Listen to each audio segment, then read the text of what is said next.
me introduce you to our artist, Heather Galler. Heather Galler is an artist living and working in Austin, Texas.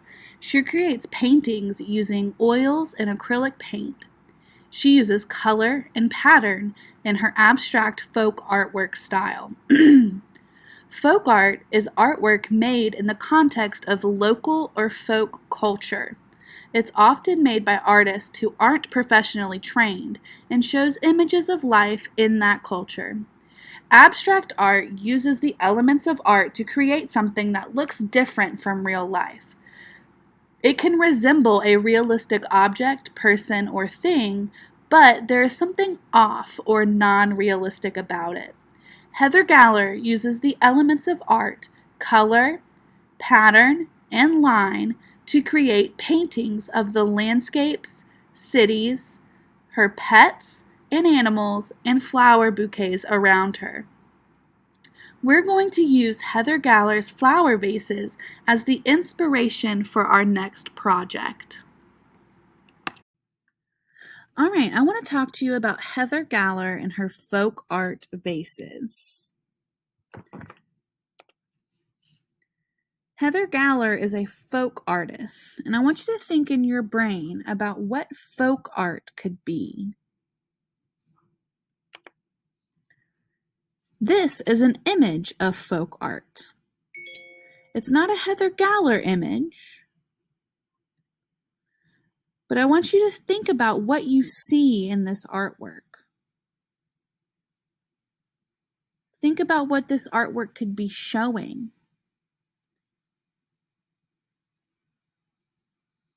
What do you see here? Do you see a man holding a bunch of balloons? What about here? Do you see people riding in a horse-drawn carriage? What about here? Do you see children playing ball? What do you see in the background? Mountains, trees, large homes, farms. Think about what kind of picture this is. Is it realistic? Is it abstract? What elements make it folk art? This is another image of a folk art painting. It's by a different artist, and it's done in a different style. What types of things do you see in this painting? Flowers, farm animals, farmland, a barn, homes, hills and trees. Here's another image of folk art. What types of things do you see here? Trees and hills, animals, farm animals, country-style homes. What do these three folk art images have in common?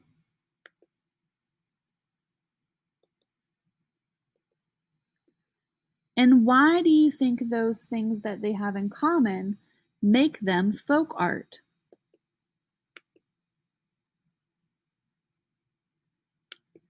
This is an image done by Heather Galler. What do you see in this image? Do you see a sunset, trees, farmland with crops? Even though Heather Galler does her artwork in the abstract style, she still uses pattern, line, and color to represent the same type of style or motif that the other folk art images show. So while her farmland is filled with brightly colored patterns and shapes, whereas this farmland is more realistic with its bare rows, she's still showing the same kind of pastoral life as the other images.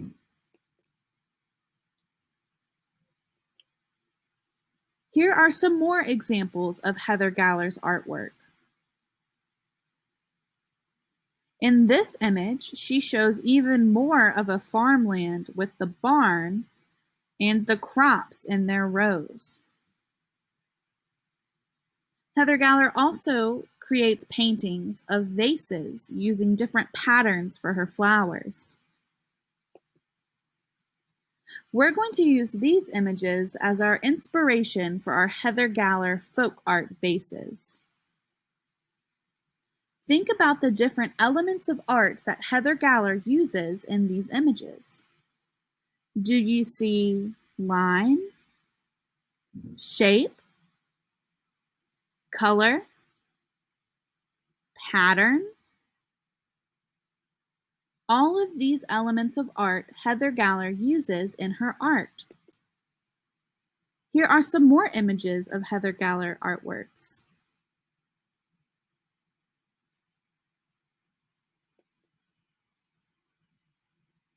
Heather Galler uses a lot of patterns in her art. Here are some examples of different patterns. You can use lines, shapes, and colors to create patterns. The only thing you have to do to create a pattern is to repeat it. Before we start our artwork, let's watch a video about the principle of art, pattern. Patterns are really important in Heather Galler's artwork, and we're going to practice making our own patterns after this video.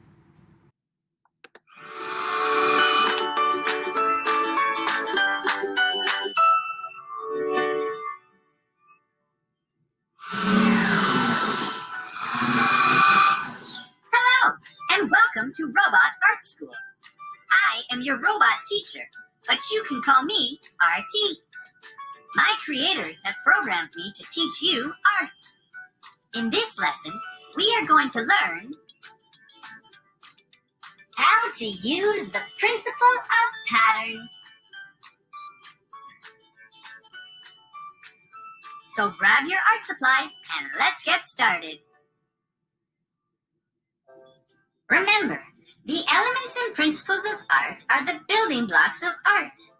The better you get at using them, the better your art will be. Pattern is a decorative effect achieved when you repeat one of the following elements of art: lines, shapes, colors, or textures. It can also be achieved by repeating a combination of those elements. A piece of art can have several different patterns within it. These individual patterns are referred to as motifs. There are actually a lot of different types of patterns, many of which occur all around us. A geometric pattern is made of repeated basic geometric shapes, such as this tablecloth pattern. An organic pattern is made of repeated complex organic shapes, such as this plate pattern. A symmetrical pattern is made when there is a mirror image of the original shape or shapes, such as this motif. A radial pattern occurs when the original shape is rotated around a single point on a circular path, such as this flower. A spiral pattern is made when a shape is repeated outwards from a point on a curved path, such as this snail shell. A wave pattern is made by moving water, or when water or air passes over sand or dirt, creating ripples. Some other places we often see patterns are architecture, fabric, animals, insects, and electronics. A good example of using pattern is the work of Alphonse Mucha. Mucha designed many pieces of art that were used for product packaging and advertisements. As you can see in this 1897 example, entitled Reverie, he has integrated many different motifs. The most obvious are the floral patterns, which he uses in several different ways. First, the large circle in the background is the base for a radial pattern. In her hair, the flowers make a very loose organic pattern. And finally, the flowers in the corners make a spiral pattern. Taking a closer look at her dress, there are some very intricate geometric patterns. So, as you can see, all you need to create great art with pattern is the ability to repeat one or more of the elements of line, shape, color, or texture. Luckily for us, there are many sources of patterns all around us that we can use as inspiration. Here are a few activities you can do to help you get better at using pattern. All right, friends, to practice making patterns, we're going to use our sketchbooks. If you don't have your sketchbook, you can do this on a separate sheet of paper. Flip to an open page, and using a black marker, a black pen, or whatever you have that's black, write the word pattern at the top. And of course, give it the date.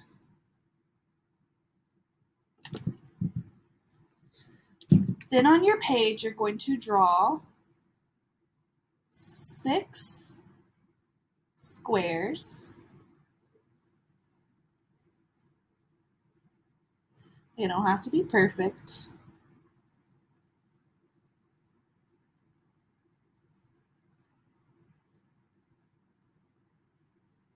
And in each square, you're going to create a new or different pattern.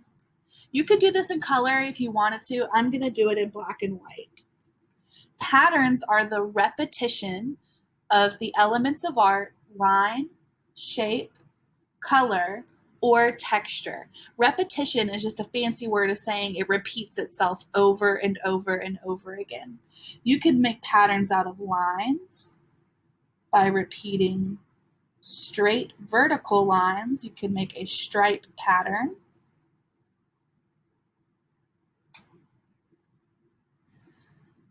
You could add horizontal lines to those verticals and make a checkerboard.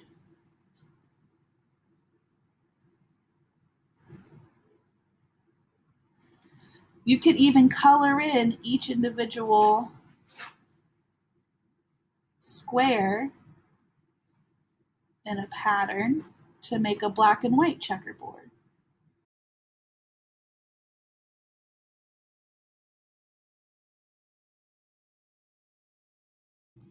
Right, so I have one pattern done. You can also make patterns out of repeating shapes. So I could repeat triangles over and over again, different sizes.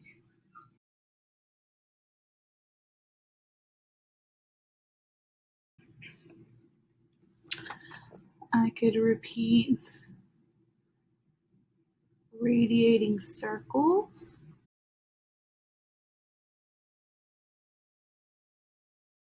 You can repeat colors.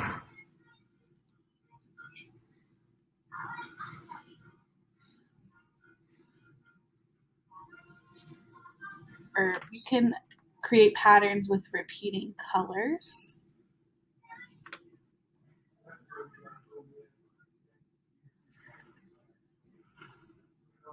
These green and purple, I could even put some lines inside of that purple to make a more interesting and detailed pattern.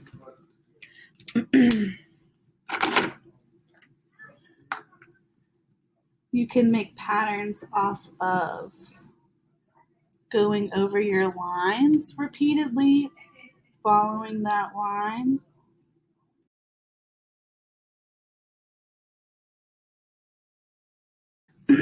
And you can make those organic floral patterns talked about in the video.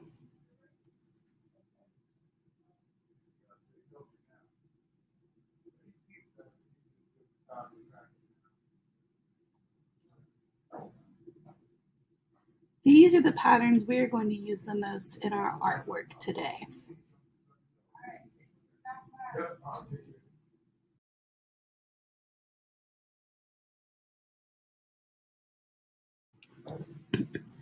Once you have 6 patterns, you are good to go on your sketchbook practice.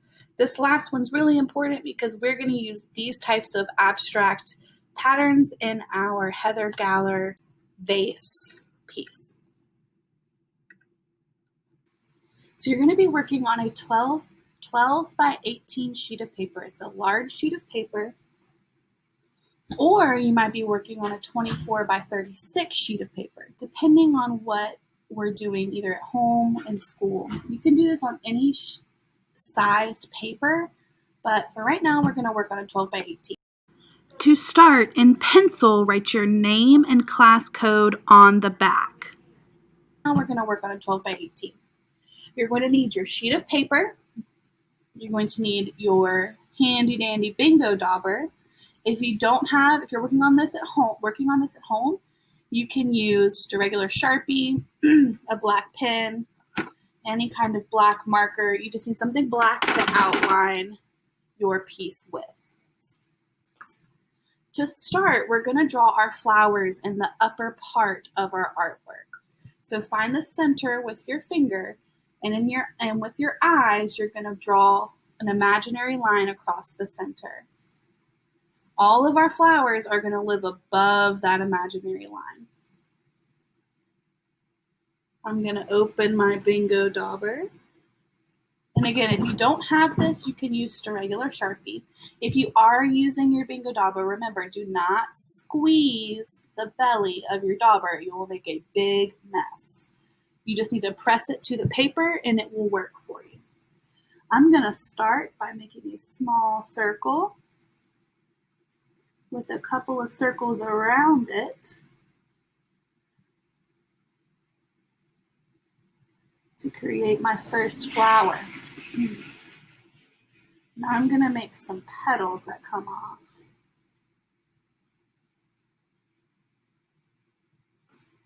So I've got one flower down. Oh, well, I might go through and add some lines in here so I can make a repeating color pattern when I go to color this. My next flower might be down here. Maybe it starts like this.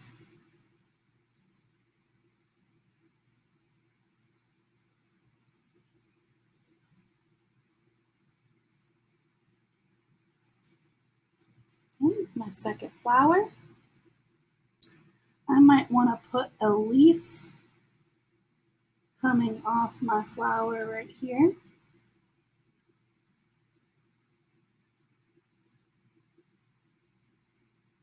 Maybe there's another smaller leaf right here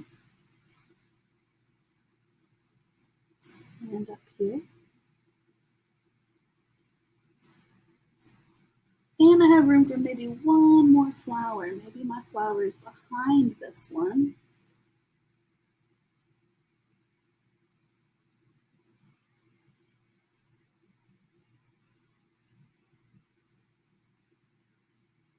So, okay. Once all my flowers are drawn and all of my leaves and everything are done,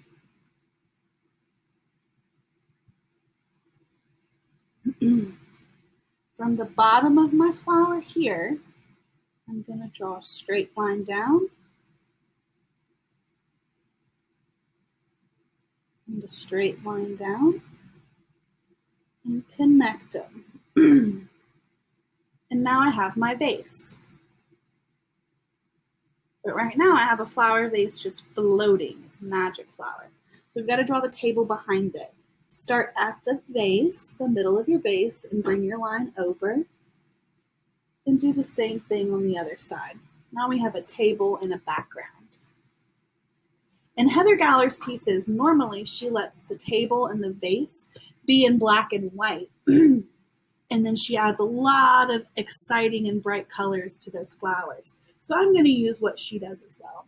I'm going to make a checkerboard table, but instead of it being straight across, I'm going to let my checkerboard be diagonal.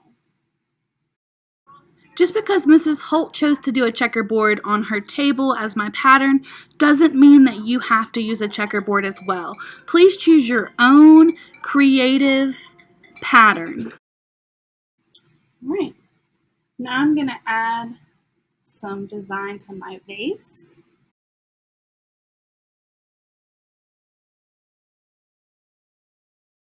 All right, now I have my outlines done in my bingo dauber or your Sharpie or your marker, whatever you needed to use.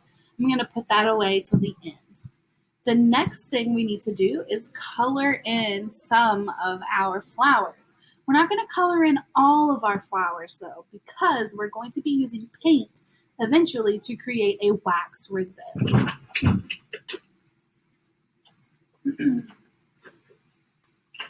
We're going to be using these awesome bright neon oil pastels to color in.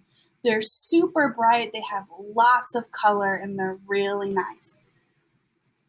So while you're coloring in your flowers, you don't need to color in each space. You want to leave some of it white because we're going to come back with paint.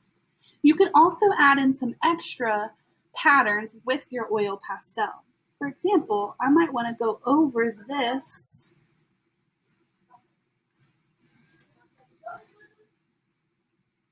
petal here with these repeating lines and not color it in all the way.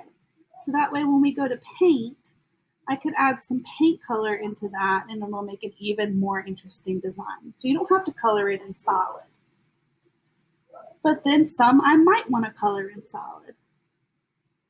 I might want to color this entire piece here one color. Try to stay inside those lines.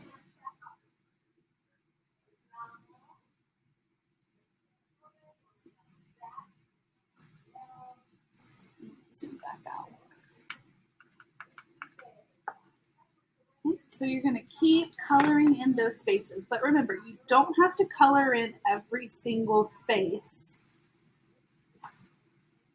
with oil pastel. You actually want to leave quite a few spots open for our paint.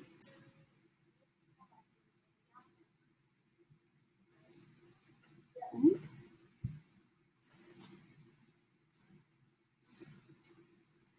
And again, you can add some extra patterns just by using your oil pastels.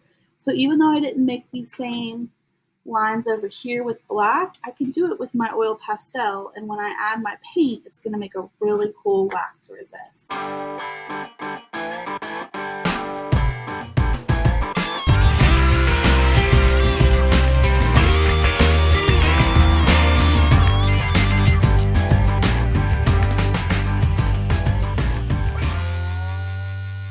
Really liking how this one is turning out. So now I need to add some pattern to my background or the space happening behind my flowers. I don't have a lot of background showing, but it's still important to add something to your background. So you could do things like stripes or polka dots or any of the patterns that you looked at in your sketchbooks. This time I'm going to go with some stripes, some hot pink stripes.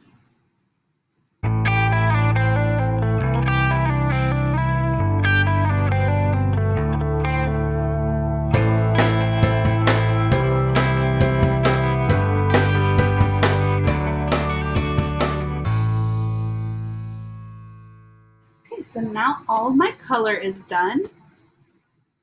Now it's time to paint, and we're going to use some really awesome neon, just like our neon oil pastels. We're going to use neon tempera paint. If you're doing this at home, if you don't have paint, not a problem. You can color in. You can just leave it like this with some white, or you could color it all the way in with your crayons or oil pastels, whatever you're using at home. But if we're in class working on this lesson, we are going to be using our neon oil pastels and our neon tempera paint. All right, here is what you need to paint. You need your dog bowl. You're going to get a palette of neon tempera paint, water in one side of the bowl, and your paintbrush. Make sure Mr. Paintbrush has a good hair day. He does not like to work with us if his hair is all crazy. He won't go to work for us very well. He won't make our colors nice and smooth. So you always want to make sure Mr. Paintbrush has a smooth hair day. First, this paint is sleeping, so we have to wake up our paint. To wake up our paint, we're going to choose one color that we're going to use on our artwork. We're going to swirl our paintbrush slowly in the paint, in the water. Not fast, not crazy. Swim slowly, then glide off the edge. No tap dancing, because we might splash water on our friend's artwork. So slowly. Now our paintbrush is full of water, and we can wake up our first paint. I'm going to choose to wake up this yellow first. So I'm going to add some water and swirl my brush around the cake to start dyeing Mr. Paintbrush's hair. I'm not digging into my paint like this because that's not going to give me a good hair day. I'm swirling along. If I need more water, I can just add a little bit more water. Now you can see my paintbrush is full of color.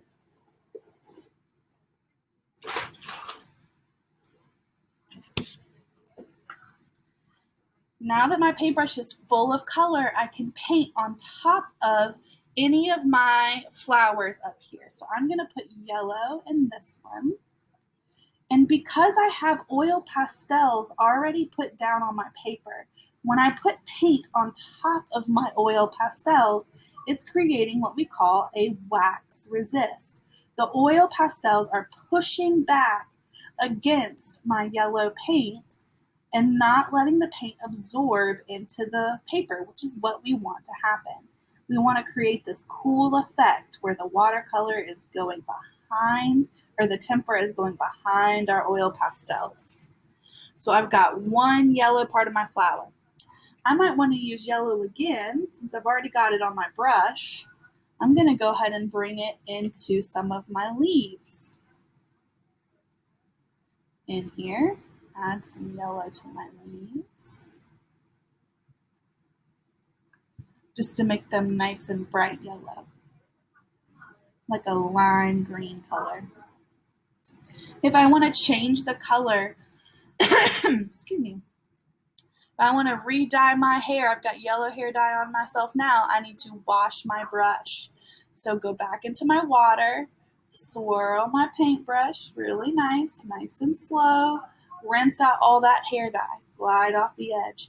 Now I'm going to wake up my next color. I'm going to choose this bright red. Again, I'm swirling around. I'm not digging into my paint. I'm swirling around until I have a good full head of hair color. Now I'm going to paint over my next section, and you can see really well where that yellow pastel is pushing back against the color that I'm putting down. If your pastel is not pushing back against it, you probably have too much water or too much paint and you're just drowning out that pastel. So if you're noticing that when you're adding paint that it's not doing the resist where it's pushing back, you probably have too much paint or too much water on your brush. And you just want to knock off some of that paint before you try again. Okay.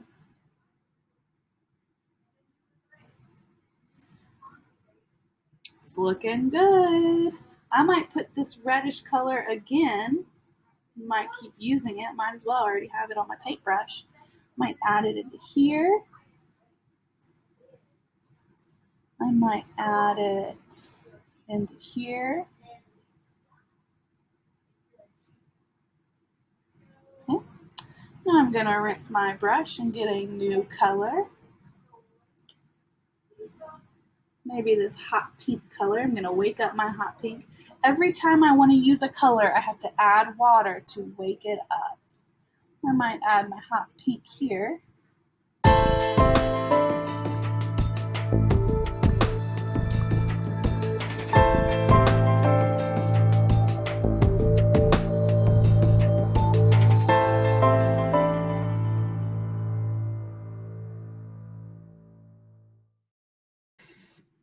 Once all of my flowers are done, it's time to do the background of my artwork. So I need to add watercolor to my background.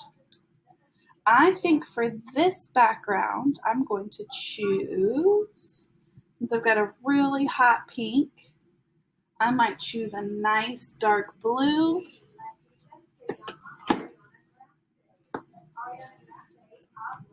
To paint my background with. So remember, I'm swirling, not digging, lots of paint.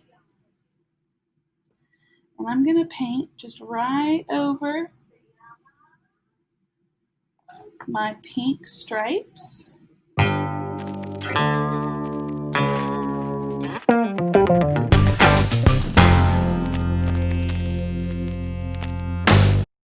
My background is done. All of my flowers are painted. And remember, we're leaving our table and our vase in black and white, so it creates a nice contrast to all the bright colors happening up here. The last step that I might do once my watercolor is dry is go back over some of the lines with my bingo dauber again, just to create a really dark black line, because some of the paint is chalky and you can kind of see it on top of the black line. So I'm going to go retrace all of my black lines and make sure I have a really nice solid dark black line with none of the chalky paint or pastel showing through. So that is my last step before my artwork is complete. It's just going back over my black lines one more time. Just in my flowers, I don't need to do it on the vase or anywhere that doesn't have paint.